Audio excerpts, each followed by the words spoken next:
விழுப்புரம் அருகே பாமக ஒன்றிய செயலாளர் ஓடு வெட்டி கொல்லப்பட்ட சம்பவம் அப்பகுதியில் பதற்றத்தை ஏற்படுத்தியுள்ளது. விழுப்புரம் மாவட்டம் கண்டமங்கலம் பகுதியைச் சேர்ந்தவர் அருள்மணி.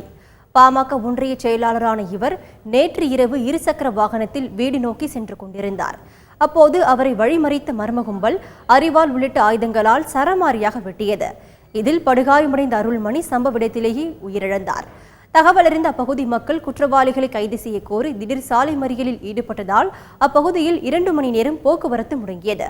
சம்பவ இடத்திற்கு சென்ற காவல்துறை உயரதிகாரிகள் நடத்திய பேச்சுவார்த்தையை அடுத்து மறியல் கைவிடப்பட்டது. முன்விரோதம் காரணமாக இந்த கொலை நிகழ்ந்ததாக முதற்கட்ட விசாரணைகள் தெரியவந்துள்ளது. இந்த சம்பவத்தை தொடர்ந்து ஏற்பட்டுள்ள பதற்றத்தை தணிக்க கண்டமங்கலம் பகுதியில் நூற்றுக்கணக்கான போலீசார் குவிக்கப்பட்டுள்ளனர். பாட்டாளி மகிழ்ச்சி மண்டல இது எங்களுடைய தலைமையிடத்துலையும் சொல்லியிருக்கோம். இது நாளைக்குள்ள குற்றவாளிகளை கைது செய்யலைன்னா நாங்கள் அவருடைய உடலை வாங்க மாட்டோம். இது கடுமையான ஒரு அறப்போராட்டம் நாங்கள் கண்டிப்பாக போராட்டத்தை பண்ணுவோம். இது கூடியவர்களை நாங்கள் இப்போ எஸ்பி எங்கிட்ட பேசியிருக்காங்க. கண்டிப்பாக நடவடிக்கை எடுக்கணும்னு சொல்லியிருக்காங்க. அவங்கள நம்பிதான் இப்போ காலையில் போகிறோம் நாங்கள். ஆனால் காலையில் நாங்கள் நிச்சயமாக அவங்க குற்றவாளியை கைது பண்ணலாம். நிச்சயமாக காலையில் நாங்கள் அந்த அவருடைய உடலும் வாங்க மாட்டோம். எங்களுடைய போராட்டம் இன்னும் தீவிரமாக எங்களுடைய இது